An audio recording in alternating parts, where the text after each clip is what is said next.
Welcome to Samba Samba. Enjoy the video. You'll begin by making sure your phone is ready. Confirm your iPhone supports Dynamic Island and install the latest iOS. Once done, restart the phone so system services refresh. Now open an app that provides live activities like a timer or music player. You'll see the pill-shaped area animate. You want immediate feedback, so tap the app to trigger sound or a timer. If the dynamic island doesn't appear, make sure notifications and live activities aren't disabled in settings. Next, actively use live activities to get full value.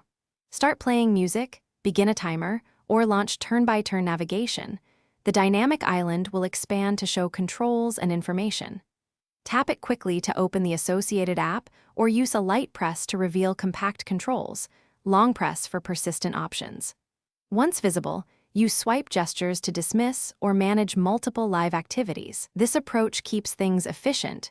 You get glanceable status without interrupting your workflow, and it speeds navigation back to finish, customize, and handle problems quickly. You can limit or allow live activities and notification previews in settings so the dynamic island behaves how you prefer. If an app doesn't show updates, force close it or toggle airplane mode to reset network activity. Often that clears stale states. Make sure both the app and iOS are updated. Compatibility matters.